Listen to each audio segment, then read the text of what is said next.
Welcome back, everybody. So today we are going to go over the Imperial Stout. This is from the Craft Society from A Brew. This is the first extract kit in the monthly package that you can sign up for. So as you've seen, I am adding some gypsum to my water. We do use a water softener, so I do add some gypsum. I think it was 1.5 teaspoons on this one. Now, this is an extract kit, and I know my boil off is about 2 gallons per hour. So in this, I did start warming up 6 gallons of water. Now, while that's warming up, if you want to get everything going, you can actually start putting all your, let's say, your steeping grains, and in this case, it's grains and oats, in the bag that they provide you, just so when it gets up to 155, because that's when we're going to add it, that you don't have to take the time to do that. As you can see, I do add these over a plate because once I dump this all in there, or at least this package, you can see it. You do get some fine crushed grains that will go through the bag, so don't do it on the counter. I guess if you wanted to do it outside, you can. But I just wanted to go over a little bit why I'm starting out with 6 gallons if I'm boiling off at least 2, and why I'm not doing a full boil. Well, it is snowing here in Michigan, so all of our hoses are put away, and because of the snow, we don't have a lot on the ground, but it was snowing this day. I didn't want to get them out and then hook everything up, then have it really get cold and have that water that's in the lines turn to ice and break a pipe or something. So I knew going into this I wanted to fill cold water up to the 5.5 gallon mark. Now, you could have done 5 on this, but I do think because we are adding a secondary that we are going to lose some, and of course you're going to lose some to Trub and all that. So I did go with 6. So we did hit 155, so we are going to start steeping the grains. What I usually do when I first put the bag in is, put it up and down almost like a tea bag just to get it going. Then what I'll do is I'll get a clip and I'll clip it to the side. Now, do you have to do this? No. I do it just so I don't have to fish out the tail end of that bag and, get my fingers all dirty, and it's in hot water. Now, I still do have the burner on, so it is going to heat up, and trying to pull that bag out, no thank you. I'd rather just clip it on there. It's all the way down in there, as you can see. So it is steeping and we're good. Now, they do want this in there for 20 minutes. Now, I turned off my burner at 200 and let it sit because, it's 6 gallons. That Blickman burner is not going to take long to heat up 6 gallons to boiling. So once that's done, obviously our flame is still out. Let it drain a little bit. Now, what I sometimes do, as you'll see here, is I will wrap it around the handle, and that way it can drain while we put in our DME, because this is an extract kit. You do get DME with it, so we need to put that in there. Like I said, it's around 200. It's probably less now because I think it was about 32, 33 degrees out. So it is cold, so we are going to cool off pretty fast. So yeah, I just wrap it around the handle. Then just for added measure, I'll take my clip and clip it back onto the pot. Now, what we're going to do is we're going to use, I believe it's 7.5 pounds of DME, and you want to put this in when the flame is off. Now, why is that? That's because when you're putting this in there, if the flame's on, you can run a chance of this DME clumping. And I don't know how well I show it. We'll have to see. But if you watch where I cut, that steam coming up is going to start melting that DME powder. And when it does that, it'll turn into little balls. And if you have your heat on when you're doing this, those could drop down to the bottom, then scorch. And that's the last thing we want, is our fresh wort, or even later on down the road, our Imperial Stout to taste like burnt sugar because it hit the bottom and we didn't get it off on time. And that's why you want to turn your flame off when you're doing this. Now, what I usually do, pour a little bit in there, stir like crazy, pour some more in there, stir like crazy until you get the whole thing. But I think you can kind of see it if you look real close of the bag. It is starting to stick to the bag. This stuff is very sticky, and you want to make sure that you get as much out as you can. So if you do have DME bags, make sure you cut the hole big enough so that way if that steam is rising, that it's not clumping up and closing your hole, because if that happens, then you're going to have to cut a bigger hole, then keep doing it. So if you make the hole big enough, bigger than you think now, then when it starts clumping, it'll still go in there okay. Then like you saw on that one, all I did was just take the stick and scrape some of it off. So that was the first one, and it's starting to look like a stout now. And now we've got the big bag to put all that in there. And again, it's up to the user. I would say go slow. Don't go fast when you do this. You can clump it, like I've been saying. If you just put some in there and stir it up until you can't see it, then you should be good. As you can see, when I do dump some of this in there, we do get some clumps that sit on the top. And that's what you want to try and avoid, or make sure that you stir in very well. Because again, even if you don't get those clumps and you go to turn the gas back on, those could sink and you could burn those also. So just make sure when you're doing this that take your time. If you're used to all grain brewing, the time's almost cut in half. If you're a regular extract brewer, you should pretty much know how to put DME in. Maybe you use the liquid, but for the most part, take your time, stir it in there, make sure nothing's on there. I do kind of scrape the bottom too, and make sure there's nothing on there. Also, on the bag, make sure your sack, if you do it like I do when it's draining, make sure it's not in the liquid. I almost tried to get a picture of how close it was, but it was not in the liquid. It might look like it, but make sure it's out, so that way, because the purpose of doing that is to drain the liquid, not put liquid back in to the grains itself, because they will soak up some liquid. Is it going to be a big deal? No, but if you're doing this, it's because you're trying to drain it, not fill it back up. So once you're done with this, you're going to start your boil. I'm trying to get to the end here. How much time do we have left? So when it's stopping and going back just a little bit. So once you have all your DME in, get it going, and you're gonna want to take a reading. You can see mine, what mine came out to be. Now again, this is with 6 gallons and we're not done. Once you come up to the boil, you will use your Summit hops, and it does say right on the package when to put them in. We're gonna put these in at 60 minutes. Then the Centennial is 2 minutes before flame out. So once you got your boil rolling, I did use firm cap. I used firm cap in all of it, 2 drops per gallon. So I think I used 12 drops in this. I do use a hop sack on all my brew days, and you can see the hop break is starting to come up. Those proteins are going crazy. But we did get those in there, and we're going to set a timer.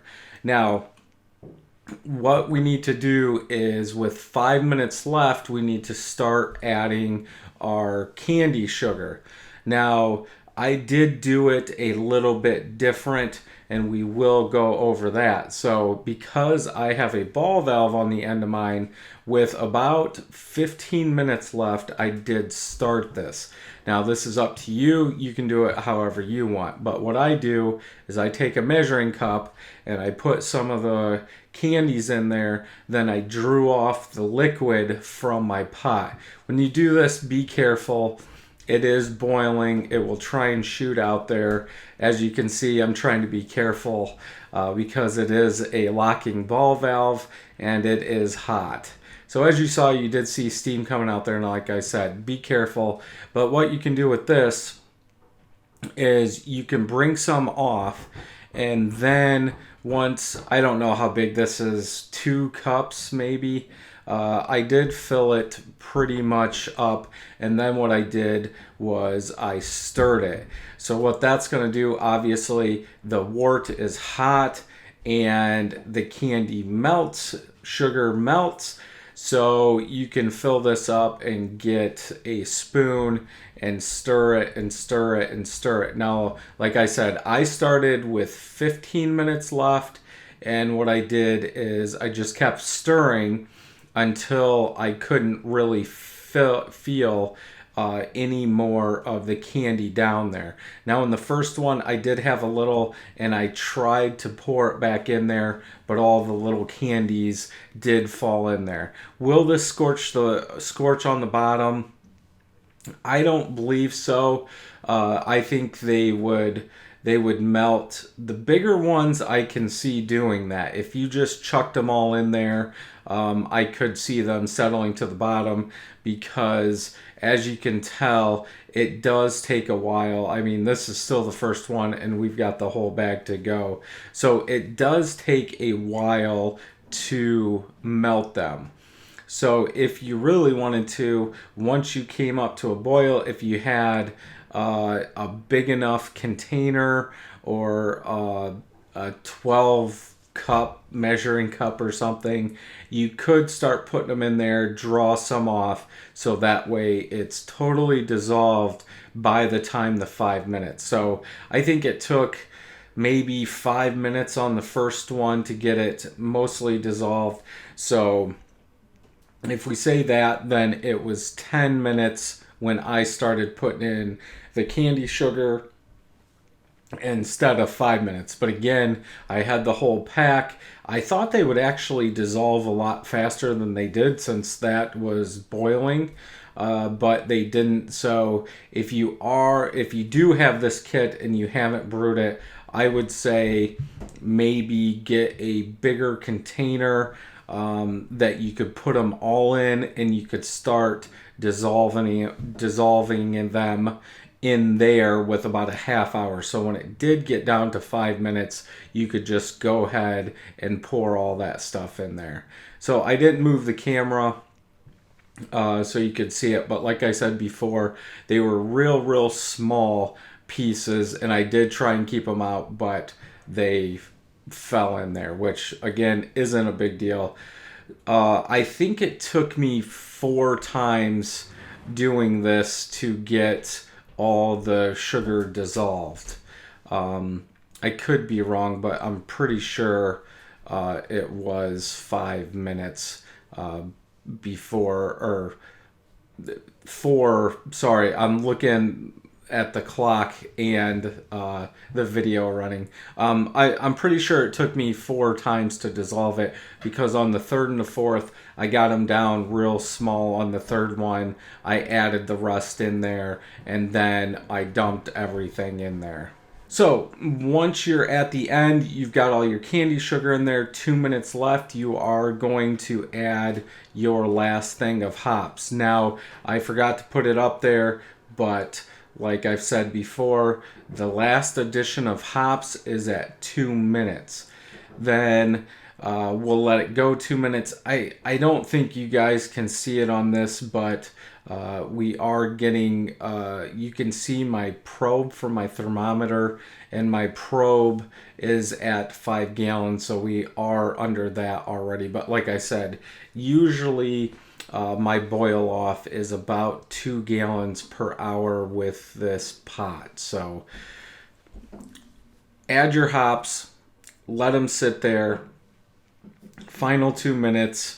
Then what you're going to do is start cooling off. Now, this is up to you. Obviously, if it's nice where you live, or you have a different way to cool your wort down, then you would go ahead and do that. I did not get any film of cooling down my wort like I usually do, but like I said, it's snowing out and I can't use my plate chiller to cool this down. Usually what I do in the middle of winter is I just stick my pot in a snowbank and then stir it around, and that cools it down pretty quick. But because we don't have very much snow, there's no point, and it's coming down, and I didn't want to get anything in the pot.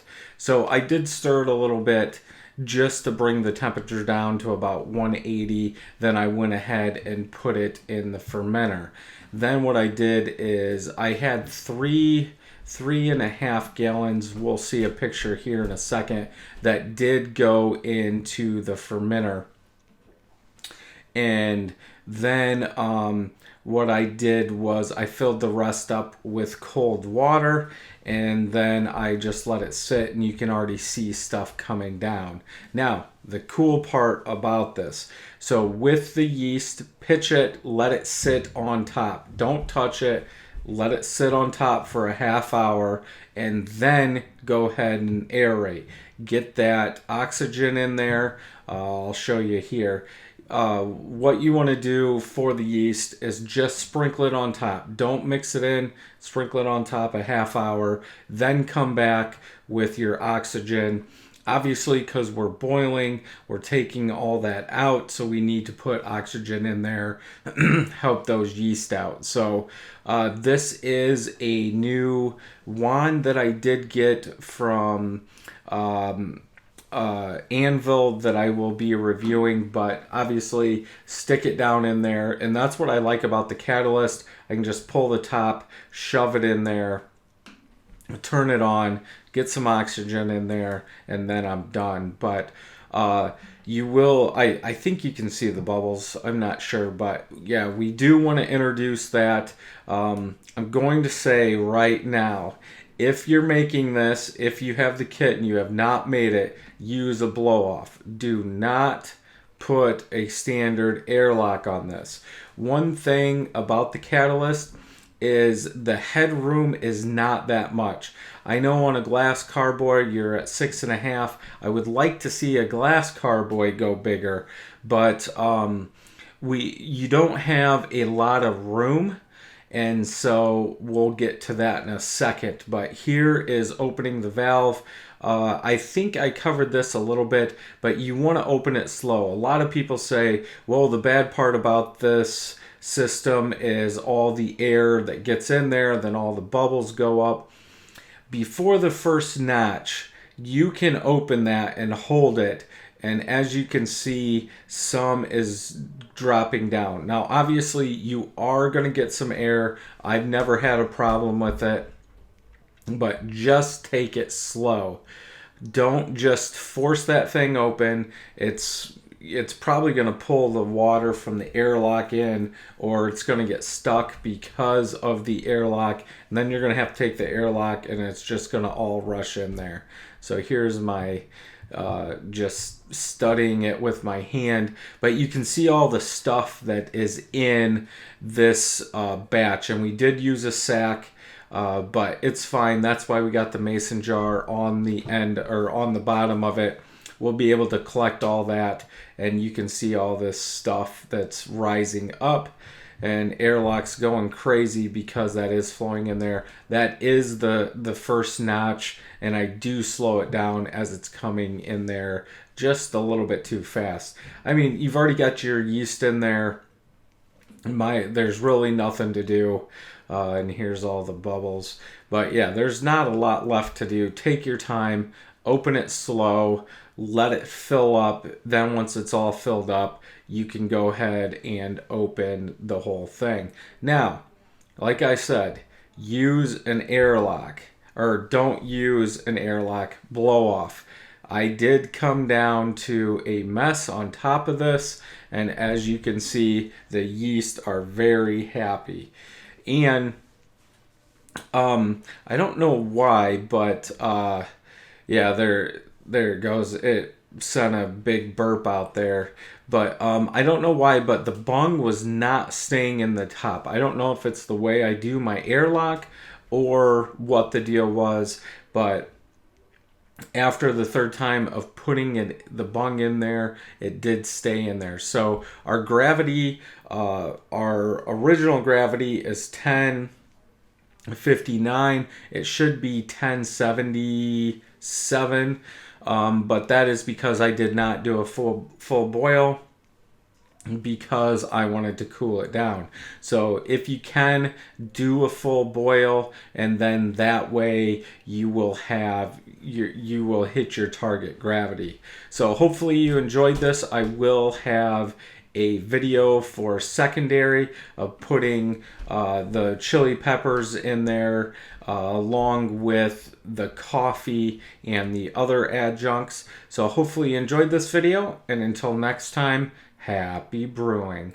If you like this video, make sure you hit that subscribe button and thumbs up, and check out some of our other videos.